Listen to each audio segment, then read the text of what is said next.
सावन की शिवरात्रि नीलकंठ रूप की कथा। सावन का महीना भगवान शिव को समर्पित एक पवित्र समय माना जाता है।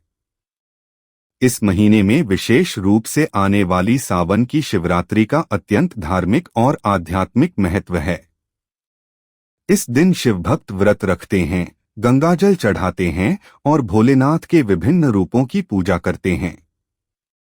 इन रूपों में सबसे विशेष और पूजनीय रूप है नीलकंठ।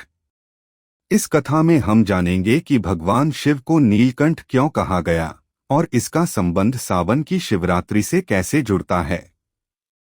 समुद्र मंथन और विष का प्रकट होना। बहुत समय पहले की बात है, जब देवता और असुरों के बीच निरंतर युद्ध हो रहे थे। देवता शक्तिहीन हो चुके थे और असुरों का बल दिन ब दिन बढ़ता जा रहा था। तब भगवान विष्णु ने सुझाव दिया कि समुद्र मंथन किया जाए, जिससे अमृत निकलेगा और देवता अमर होकर फिर से शक्तिशाली बन सकेंगे। समुद्र मंथन का आयोजन हुआ। मंदराचल पर्वत को मथनी और वासुकी नाग को रस्सी बनाया गया। देवता और असुर दोनों ने मिलकर समुद्र का मंथन आरंभ किया। मंथन से सबसे पहले निकला एक अत्यंत घातक और प्रलयंकारी कालकूट विष। यह विष इतना भयंकर था कि उसकी गर्मी और तेज से तीनों लोग जलने लगे। विष को कौन पिए? विष इतना जहरीला था कि देवता और असुर दोनों ही उसे ग्रहण करने से डर गए। किसी को समझ नहीं आया कि इस संकट से कैसे निपटा जाए।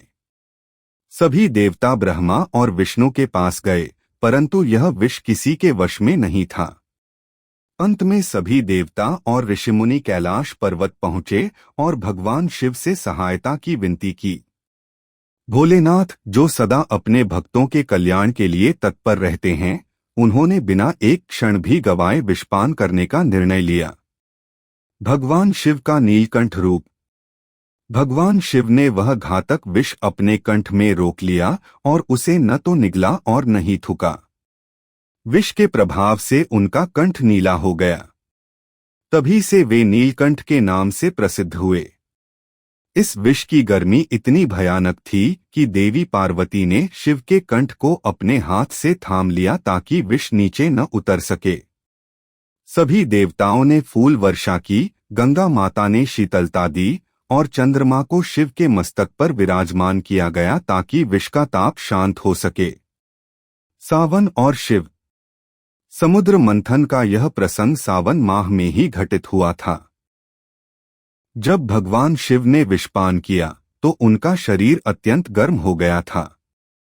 तब देवताओं ने उन्हें जल चढ़ाना शुरू किया ताकि उनके शरीर की गर्मी शांत हो सके। तभी से सावन के महीने में शिवलिंग पर जल चढ़ाने की परंपरा आरंभ हुई। सावन की शिवरात्रि, जो सावन महीने की कृष्ण पक्ष की चतुर्दशी को आती है, उसी दिन भगवान शिव ने नीलकंठ रूप में विष को अपने कंठ में धारण किया था।